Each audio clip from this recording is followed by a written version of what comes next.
So, Yep. so So you went to 410.5. Who had 410 at the time? I think it's Blaine. Right. Blaine had it. And was that fairly? He'd just done it that year at the Arnolds. Was that the one? I The think that is the 2017 one. Arnolds. Yeah. Yep. Okay. Interesting. Good. And Blaine had done the previous year. I remember in 2016 he'd hit a world record.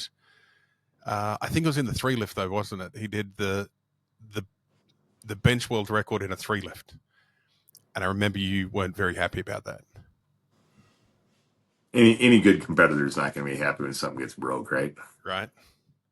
So Yeah, I remember that because I don't know. There was a couple of things that I noticed about that lift, and you got mad at me and had to go at me, and I said I was the only one that threw a red.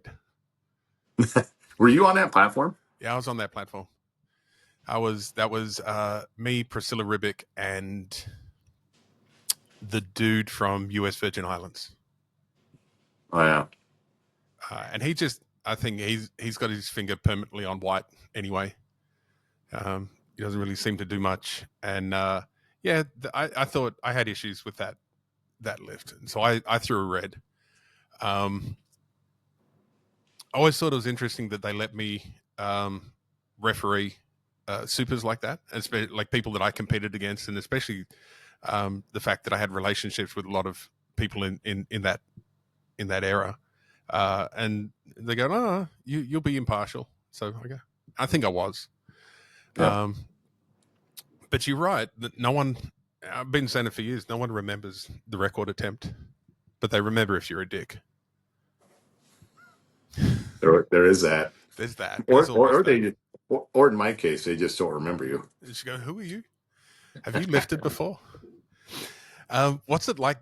When was the last time you went to a powerlifting meet? How big of a meet?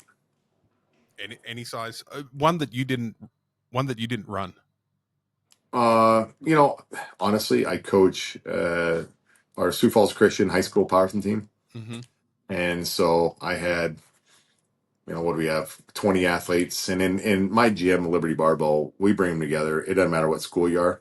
Mm-hmm. If you're good, if you're a good human, and you're addition, not a subtraction to the group.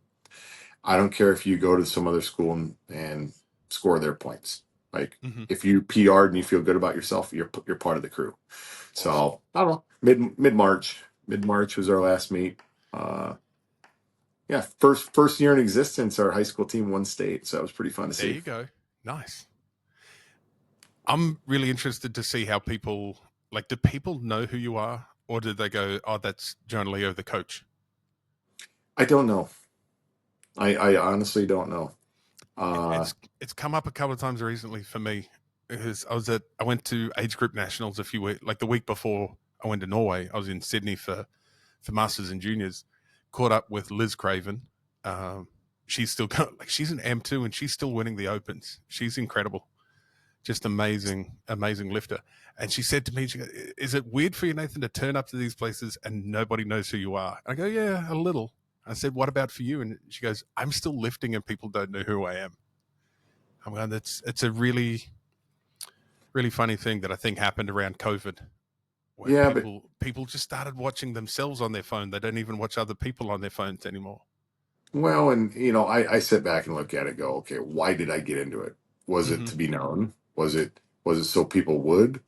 Or did I do it because I truly love the competition? I love the art. Like Coach Gillespie says, you'll fall in love. You'll fall in love with the process, Yes. almost as much as more than the titles. And honestly, like that's where I was at on it. It's like if people remember me, great. If they don't. Like I did it for me at that point. I Yeah. didn't do it for likes or for the gram or any of that sort of stuff. Uh, and just had a blast. And I think that takes a lot of pressure off too. The fact when you do it because you love it.